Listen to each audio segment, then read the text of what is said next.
Hey folks, I'm just gonna do this quick little video. I realize that season 6 has ended for Game of Thrones. It's been a week since episode 10, so try not to succumb to the whole Game of Thrones fandom withdrawal syndrome. Since they gotta wait, so we gotta wait till season 7 comes out, like what, 9 to 10 months or something like that from now. Um, yeah, since each season runs about 2 months. So anyways, gonna do this quick video on Sansa and Jon's relationship.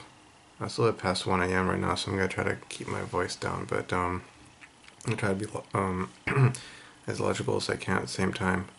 But I did a series of videos before on Sansa's lying to Jon about the Knights of the Vale, and of course the episode 9 and 10 played out the Battle of the Bastards and the season finale, with the Starks finally reclaiming Winterfell and Jon being declared King of the North, and through that flashback scene, his, at least on his maternal side, his parentage being revealed, and you can read between the lines from what was, not legible, but audible. That's the word I should have used earlier. But anyways, it was audible from what Lyanna Stark said, referring to the fact that Robert would have Jon killed, which, can imply or does imply that Jon's real father is Rhaegar, and therefore would have Targaryen blood, and obviously King Robert wanting to kill all the Targaryens would have killed Jon.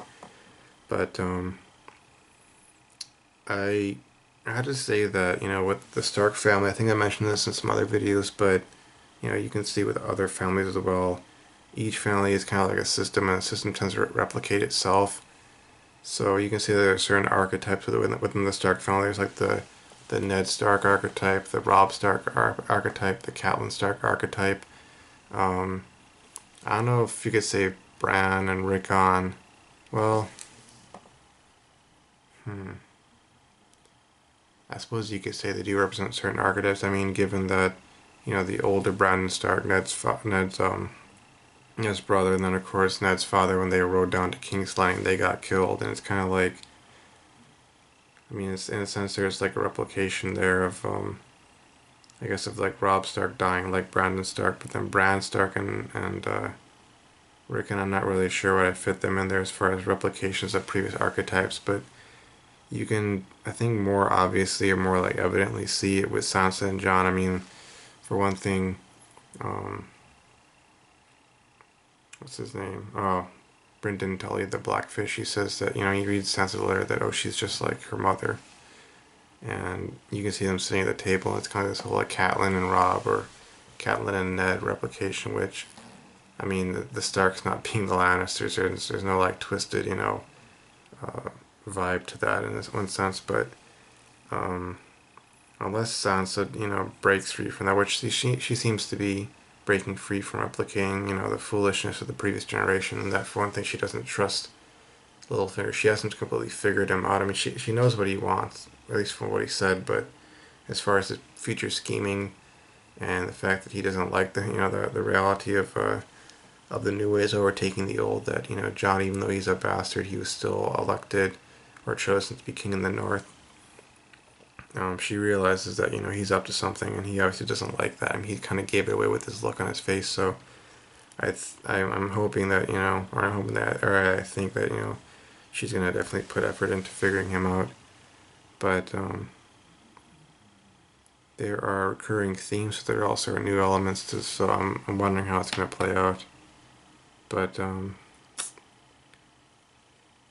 think that's what I got for now. I mean, obviously people have, like the Blackfish saw Sansa and he was like, oh, just like her mother. He was expecting her to just be, like the same thing all over again. But we've seen the conversation between Jon and Sansa on the battlements of Winterfell, and she obviously isn't 100% like her. So I think that gives more hope, at least according to or in comparison to the way I was thinking before. With that, I was saying that this isn't going to play out well, but I think there's some hope there. I'm just kind of concerned with also with Jon. His he doesn't seem to have entirely changed. I mean, he has, but he also kind of hasn't in one sense.